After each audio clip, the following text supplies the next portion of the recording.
What's up, man? What's up? How's it going? It's going. All right.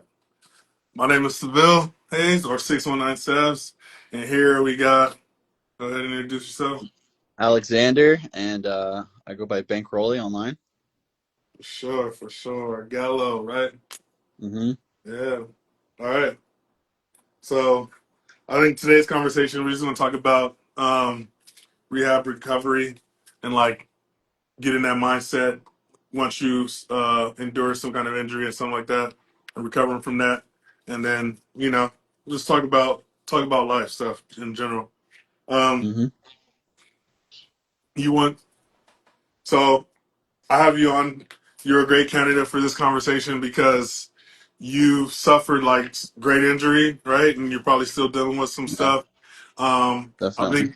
think you sharing your story will kind of inspire people that have chronic injuries or injuries that change the way that their body mechanics, work. Like I currently suffer with like probably lifelong injuries that I had to learn how to adapt to, to work with. Uh, Yeah. so Um, yeah, definitely. So I'll get it started with kind of my background is I was a college athlete. I actually wrestled with Seville over at Palomar. And, I had some miniature injuries that had happened, typical for sports, but nothing that you can get up from. Um, and then when I was about 22, I actually got into a motorcycle accident that was basically near fatal. They actually had to revive me, and I broke 8 bones, and I've exploded my spleen, so I don't have a spleen anymore either. I've had about 25 surgeries, and I have my 26th one next month. This has been over the course of 8 years. So there's been a lot of stuff I've done in the last 8 years to basically recover from those surgeries, kind of get back to, I would say, a very athletic life. At one point, I was doing 400-pound deadlifts, double overhand, no belt. At the time, I had a fractured ankle and I had also a hernia at the same time. So there's a lot of stuff you can do to get yourself into a position to be really athletic again, even with injury. all right, yeah, that's a good. That's a lot. So what ways do you think mental resilience play in rehabilitation? Right, because you went Oh from man, immediately from being able to do all these great feats, right, and then all yeah. of a sudden you can't do any of that. Yeah, you're crawling to the bathroom 3 days if you do one exercise on your legs. Yeah, it's bad.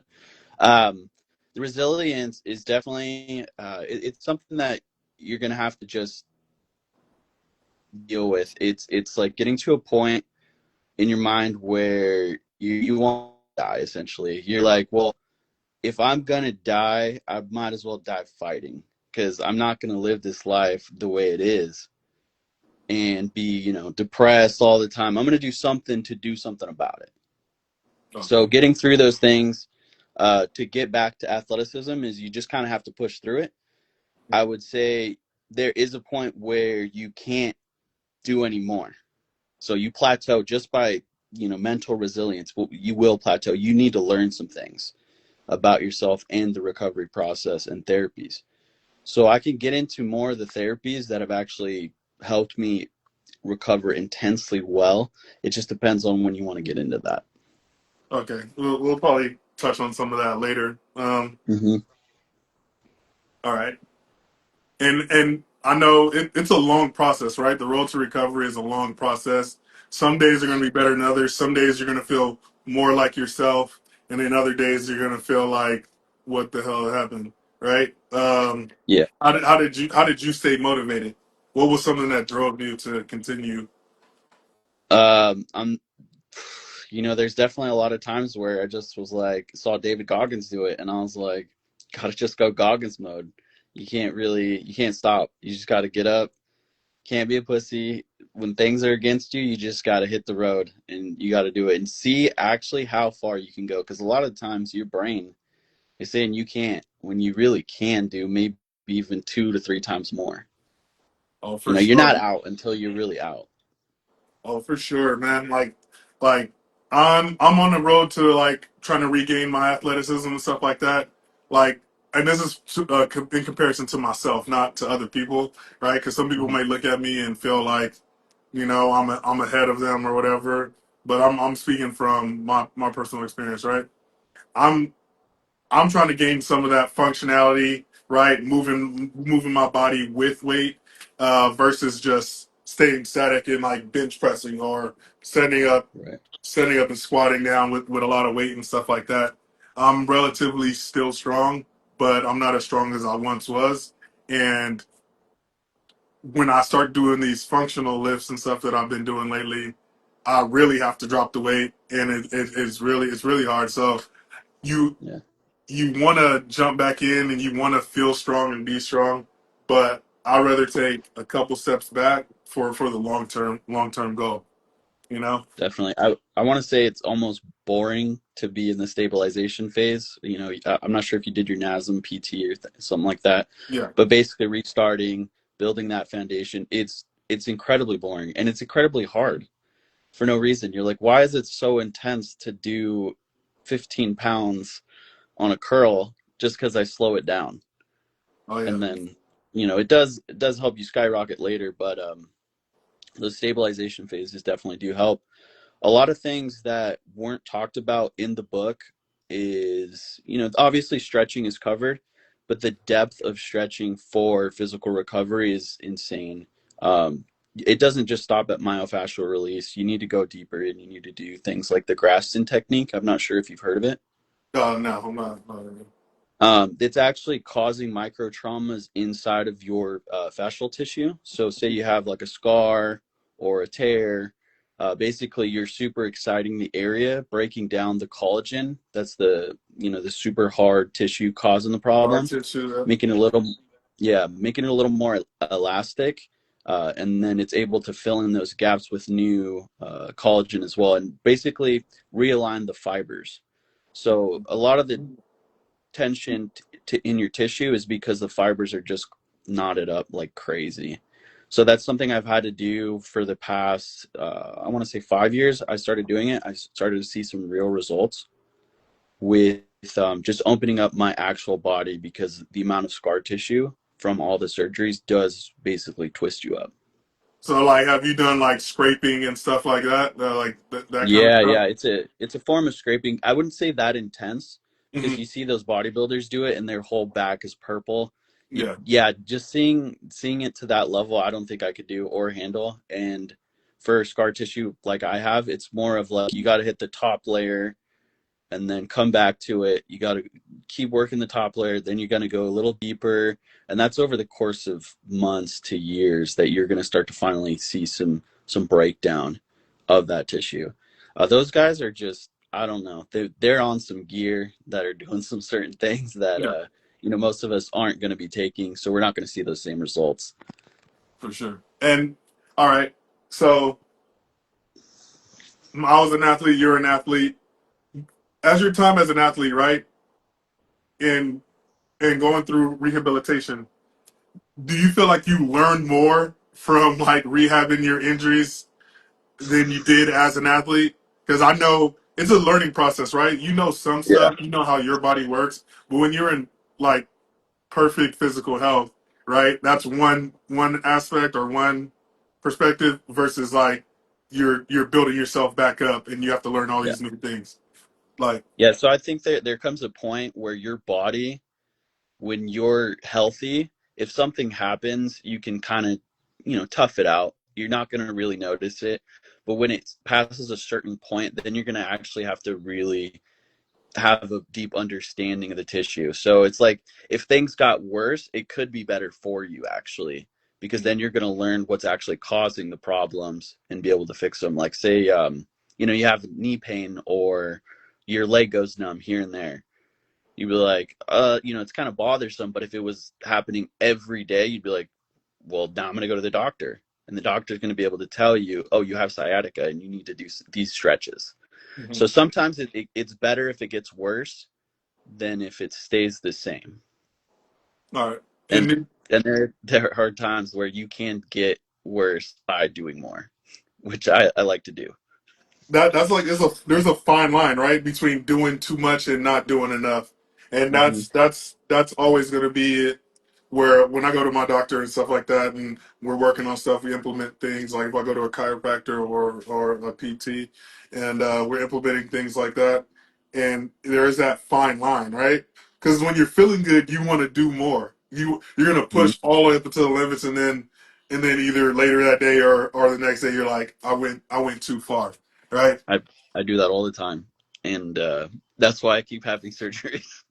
It's But hard, man. it definitely helps though, because I think of it as like these are normal things that a normal person would do, and I Mhm. can't seem to do them. So jumping off, say, like a cliff or something like that, Yeah. I would say a healthy person should be able to sustain that ability, and I just seem to not be able to. So I'm like, well, let's do the damage so we can get the repair, because as it is, we're not getting anything, and we won't know until we do those things. So And sometimes with injuries, do take the leap of faith. like push yourself a little bit sometimes. Yeah. And so, how much of your knowledge has been being told from a health professional, or you going out seeking the information yourself? How much? What percentage would you say? I want to say the first 25% was straight from the doctor. You know, the first 2 years, I kind of was just following what they were saying. They're saying you should be healthy in 2 years. 2 years came about, and I still had two broken legs. I still had basically the inability to run or walk a long distance. And I'm like, well, I need to do something. So I went ahead and got my NASM PT certificate, Hmm. and I worked on that for another 2 to 3 years. You know, going to different chiropractors as well, asking their opinions and seeing if I could get more information, going into like my high school to get checked out by their PT, their physical Hmm. trainer, see if I can get some more information. Then now with you know, reading studies online about other people, perusing Reddit, seeing other people with similar injuries, what happened, how did they fix it, and then also just digging deep into what tissue is, trying to see how can I cause some growth essentially. Like, is there things I need to do? Is it micro trauma I need to cause in that region? Is there just more elevation? Is there, you know, is there something I could take? So there's a big one that goes around for the last, I don't know, decade. It's BPC 157. I'm not sure if you've heard of it. Yeah, It's I've like heard. an, I've seen people talk about it and stuff like that. Yeah. yeah, it was like USADA approved until recently, like the last 3 years. They said you can't take it anymore because it's cheating. But that's a huge one in recovery. You can heal a ton of stuff with that. So even taking injuries like, you know, having surgery, I go and have a surgery, I take some BPC 157 after, like a week after, I come in and they say, wow, your tissue looks amazing, these cuts, this is healing at an incredible rate. So just even having that systemic backup can definitely help you out if you are facing any injuries. I definitely recommend. It's not cheating to be a healthy person.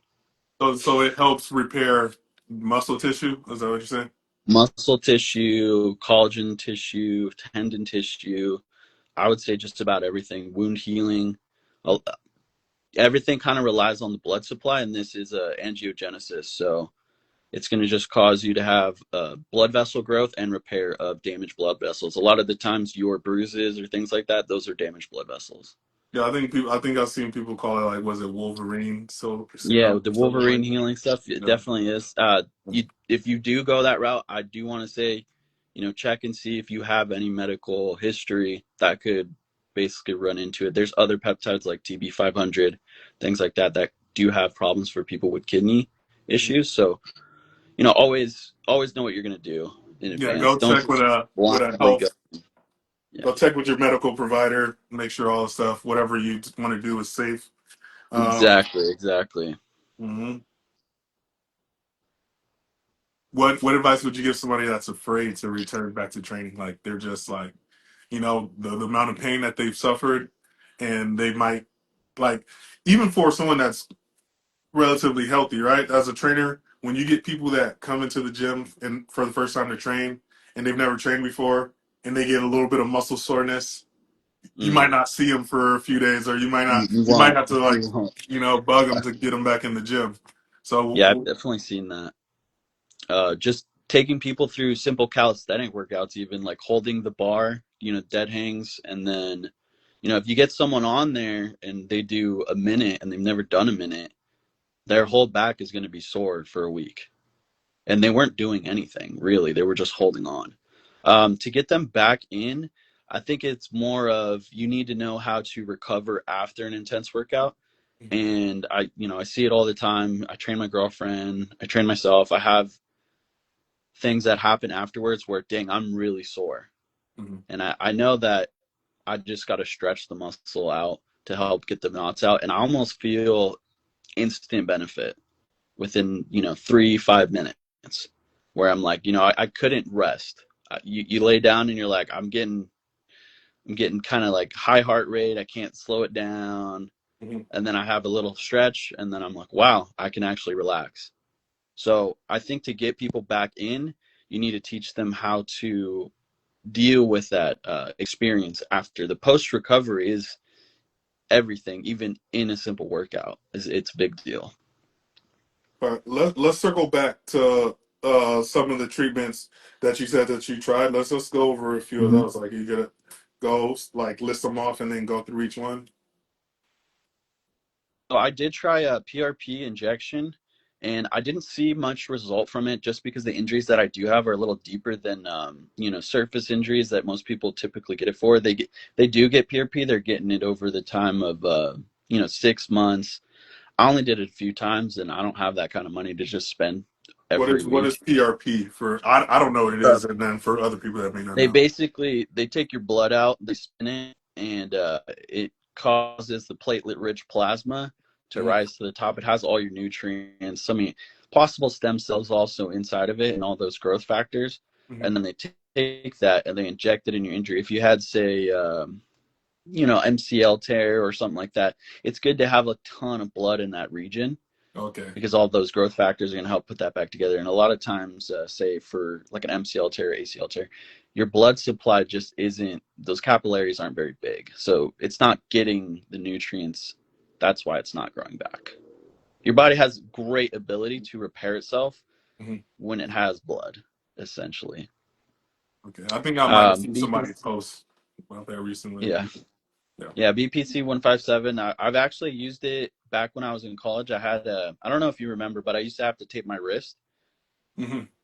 Yeah. Yeah, I did that for about 6 weeks of taping my wrists, and then I was like, I'm kind of tired of this. I need to do something. So I took a BPC injection into my wrist, and that same week it healed. I didn't use any more tape, and I ended up winning me head movers. So there's certain things that definitely work almost instantaneously, Mm-hmm. and it would be a pain in the ass to wrestle all season with that freaking injury. I'm glad that it did heal because it let me continue to wrestle during the season. Um, there's other things like GHRP if you need more growth hormones. That's more getting into gear essentially. Mm-hmm. Um, the, there's not really much else you can do besides Graston technique if you want to create micro traumas to heal those injuries. Basically, cause an inflammatory process to get stuff done. Inflammatory processes are actually really great in my opinion Mm-hmm. because it pulls blood into the system. If Yeah. you don't have an inflammation, your body doesn't know that there's an issue. But it is a little bit different from chronic inflammation itself. Okay. Um, I actually don't believe in ice, surprisingly. Mm-hmm. I don't know if you ice your injuries. I hate it. I think that it freezes the zone and causes problems with healing process. Like if you freeze your food, nothing's happening. Yeah. So I think of the same thing with your flesh. You shouldn't freeze it. So I use like ice packs sometimes, but I do ice and heat. Initially, Yeah. especially if it's like something that it gets inflamed like really quickly. I might use ice initially, and then we obviously cycle that, and then once it gets down a little bit, then I'll just Mm-hmm. compress it and use heat and keep get it try to get it moving. You know, Mm-hmm. so it's, I don't know. This is like for each person, try what do what works for you. You know what I'm saying? It's always good to Yeah. have a good like toolbox to pull different things and try different things. And it's Yes. all good. Yeah. The toolbox is definitely endless.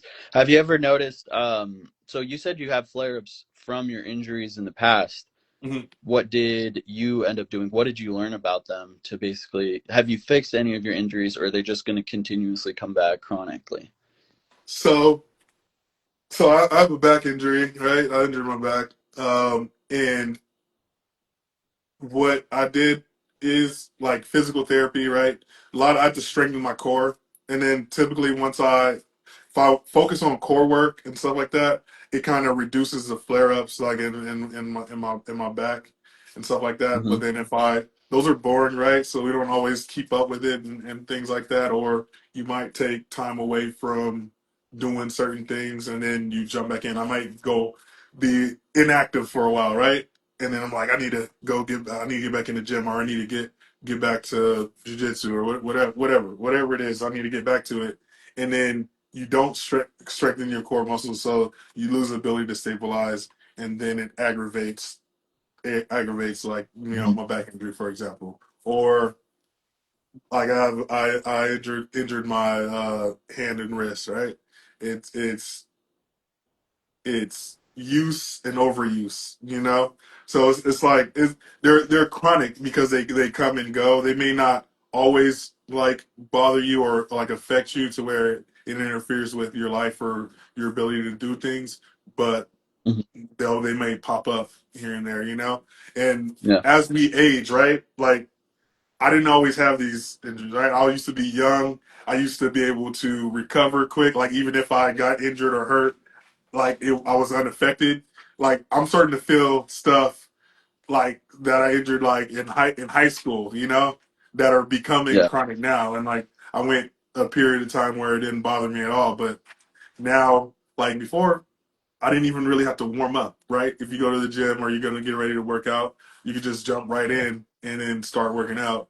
Now I need to take more time to actually warm my body up, do some mobility stuff before I touch any kind of weights, right?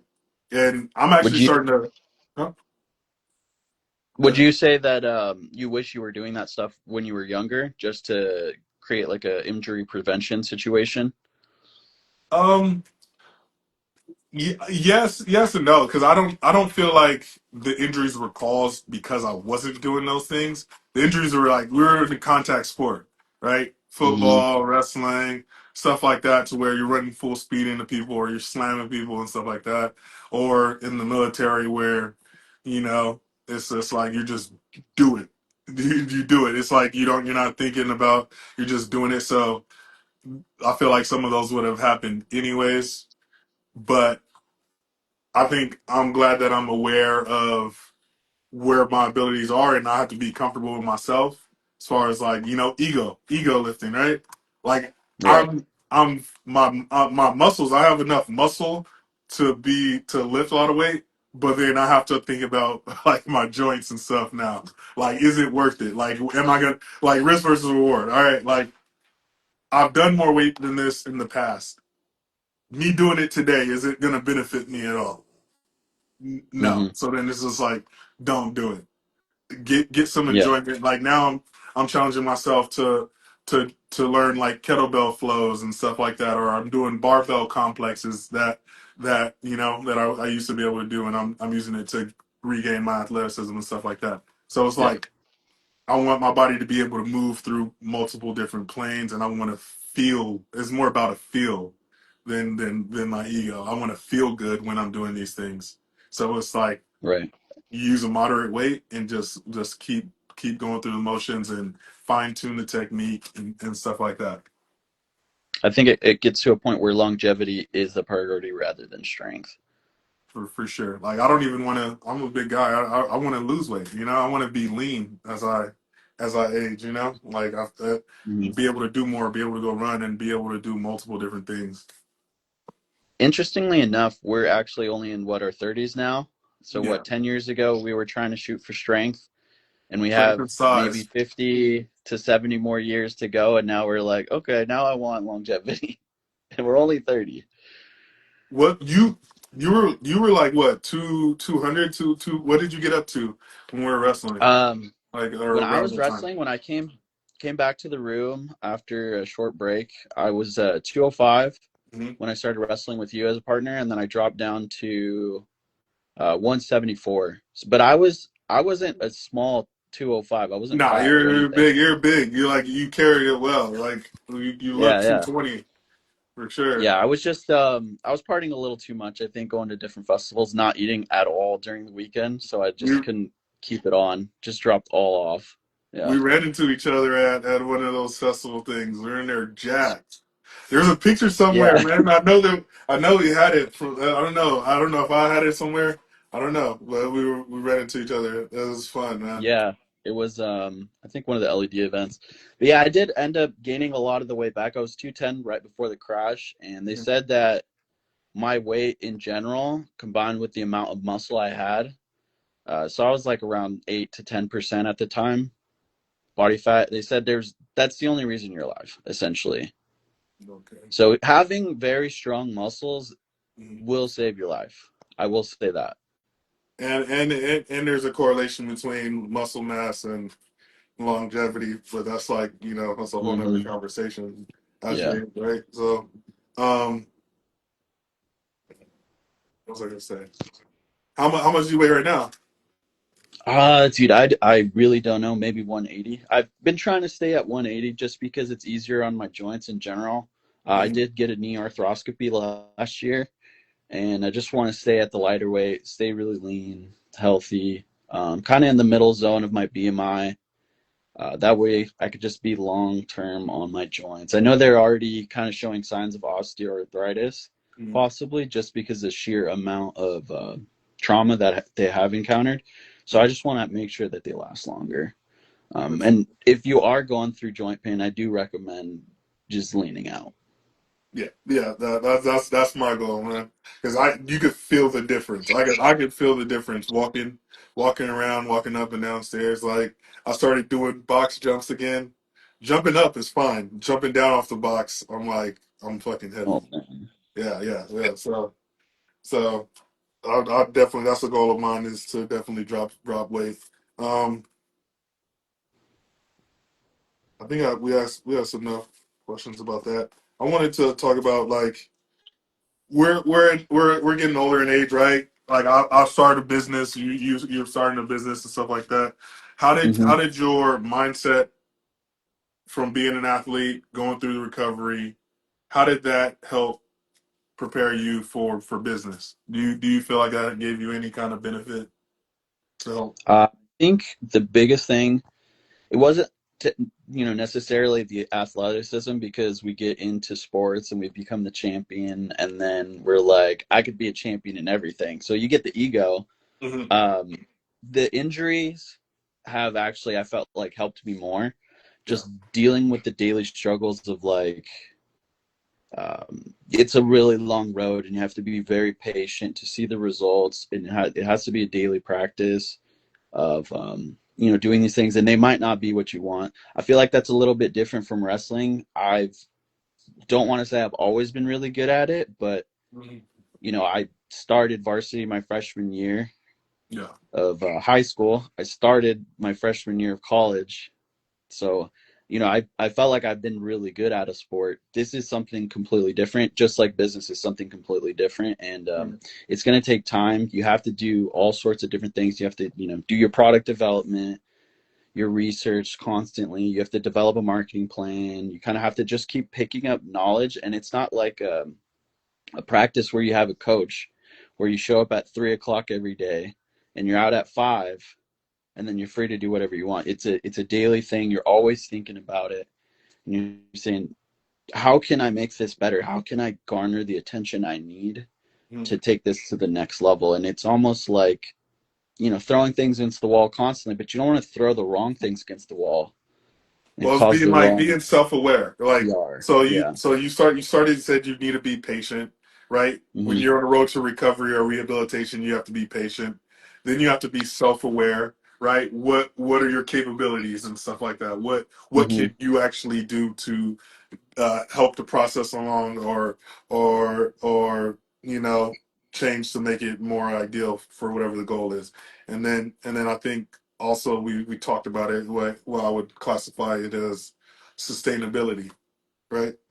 Every day is gonna there's gonna be something new, but how do you keep making progress, no matter if Mhm. it's small, less progress than yesterday, more progress than yesterday. As long as you're making progress and you're sustaining progress throughout the whole time.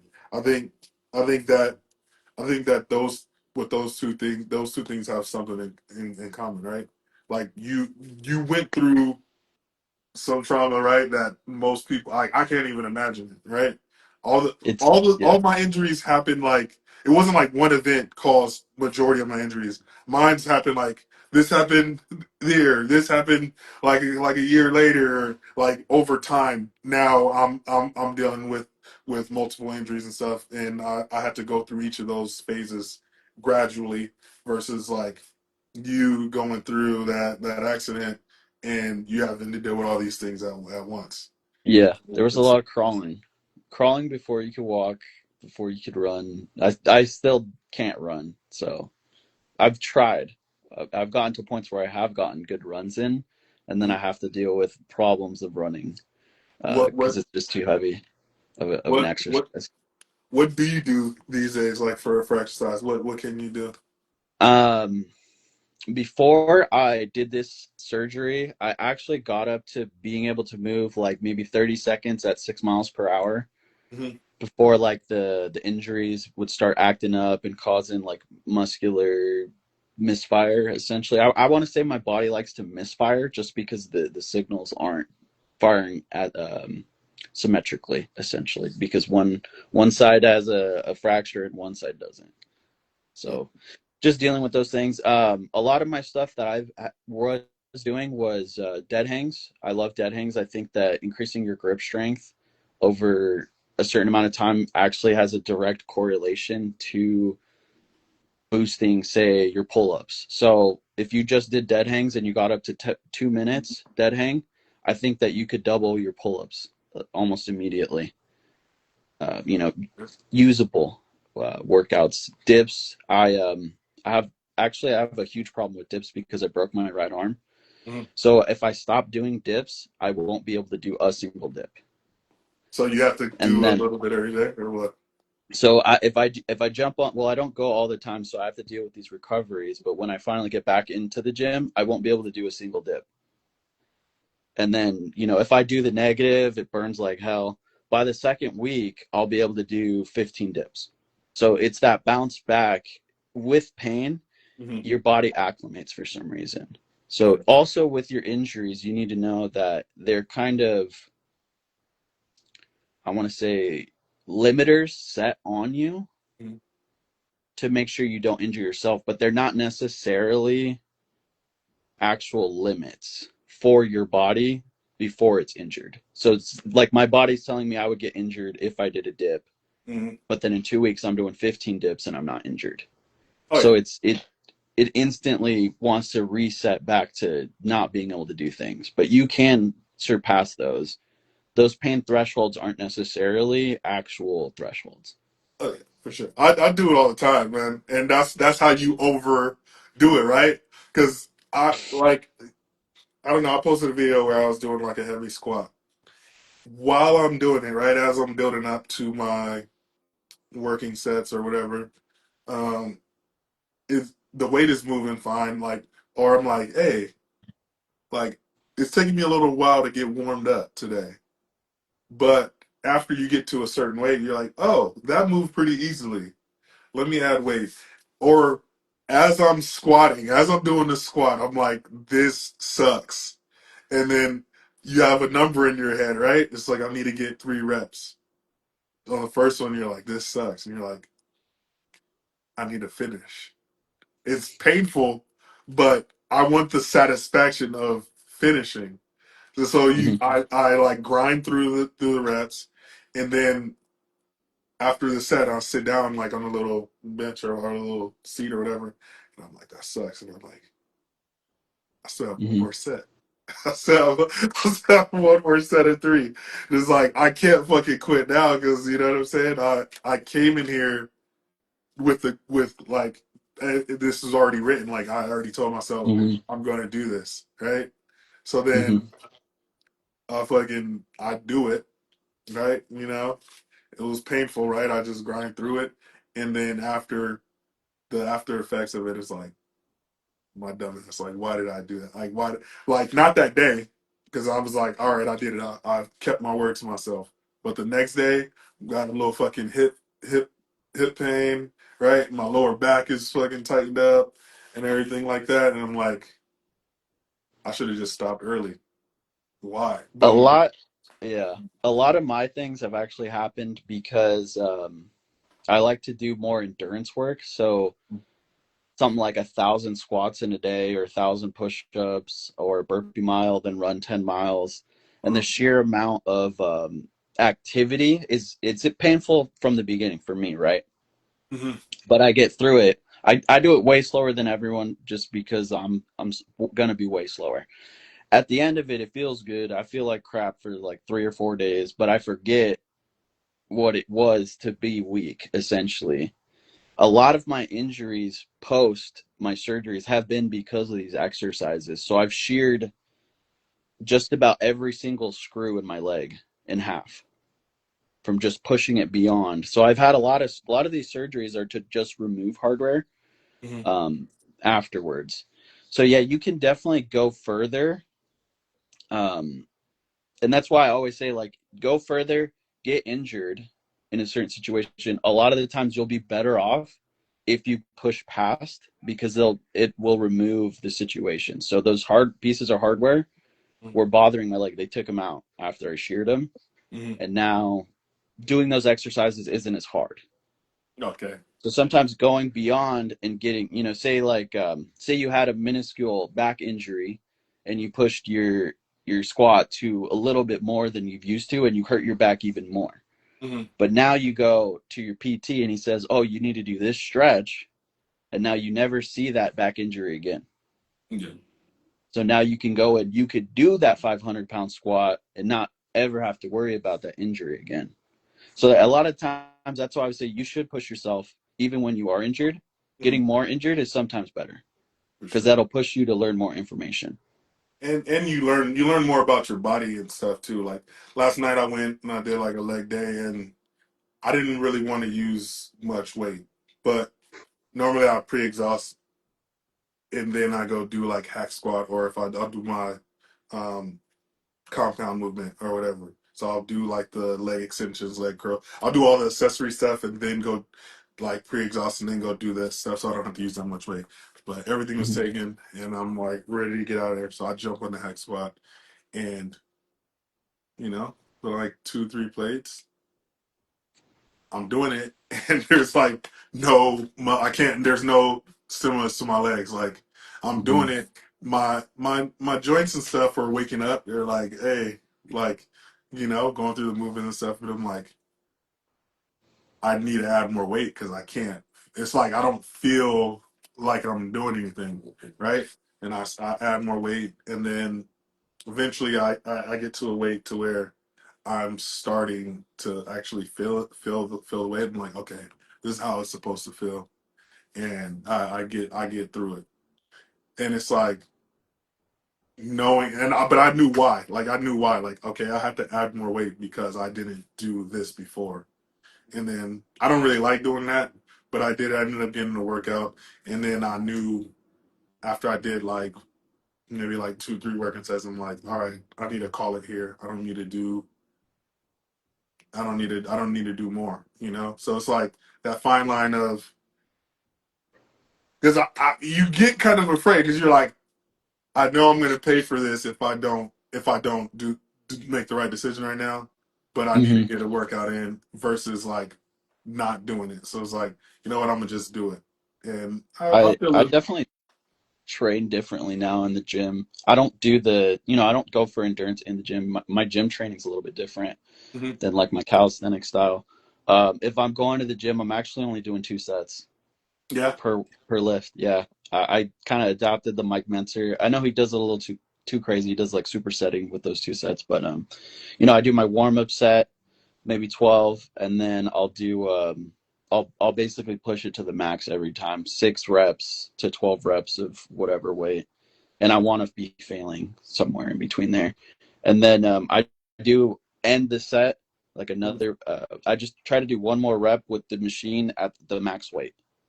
Okay. the max weight I can amount, like beyond my own capabilities, because I know that when you put something under tension, even if you're not, say you're trying to pull on the bar in a deadlift and it's 100 Like an pounds too heavy isometric for hold. you.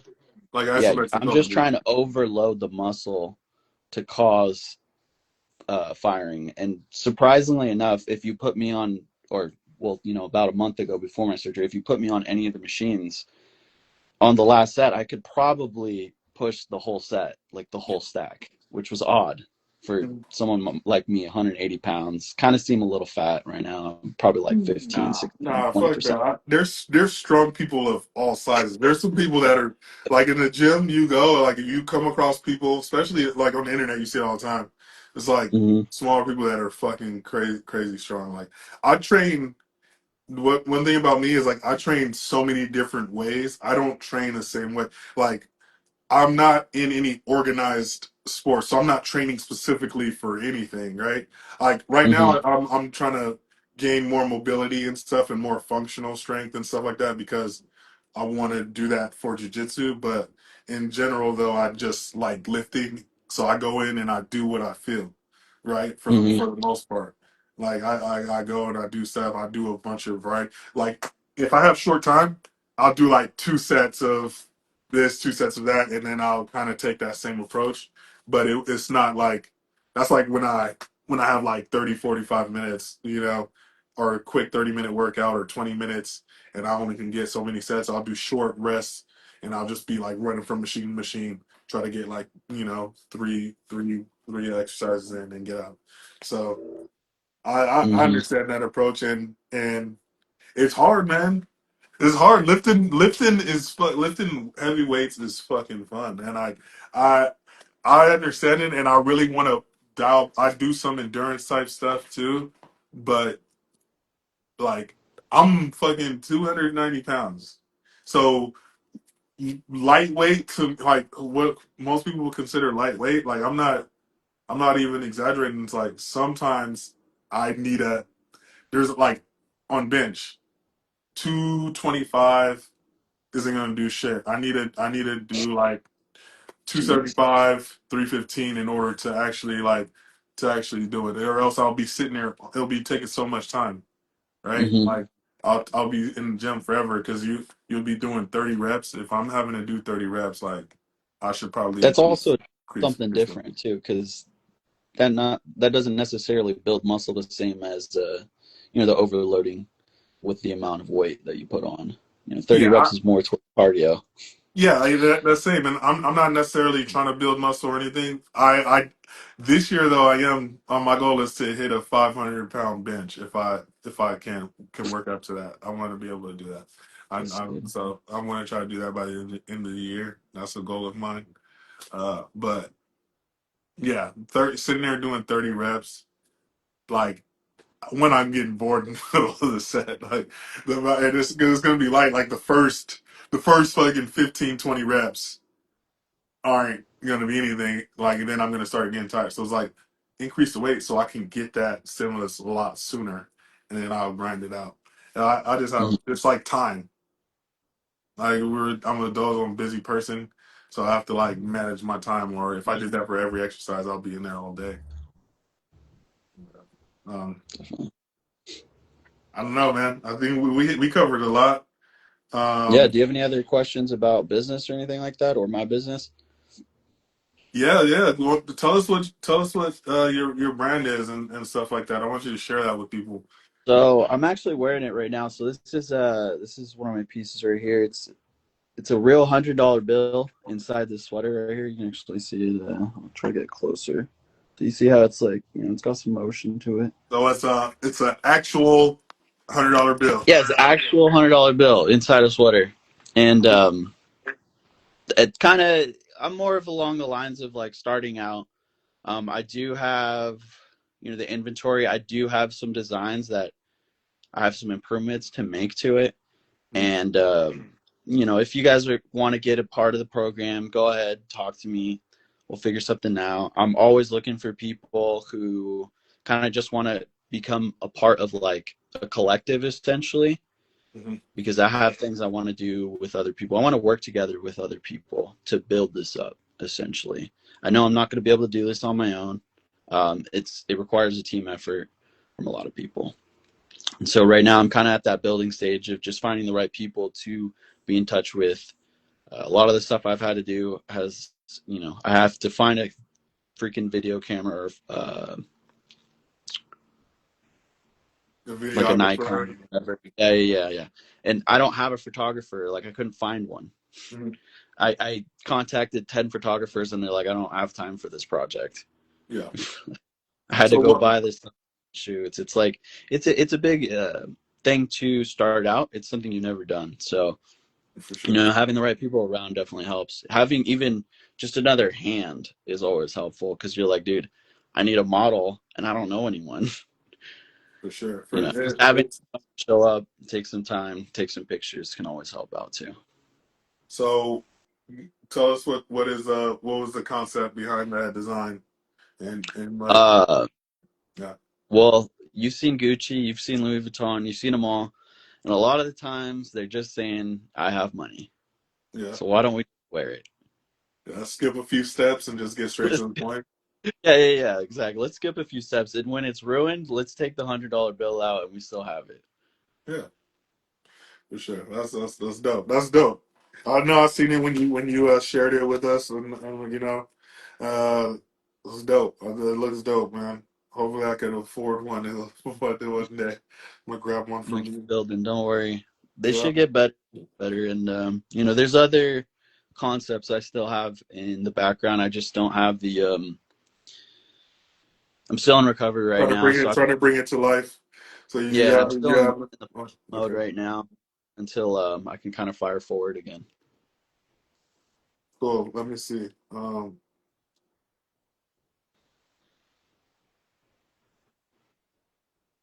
You already. I have some questions, but you kind of already answered it. I'm trying to find something Hmm. that we didn't hit yet.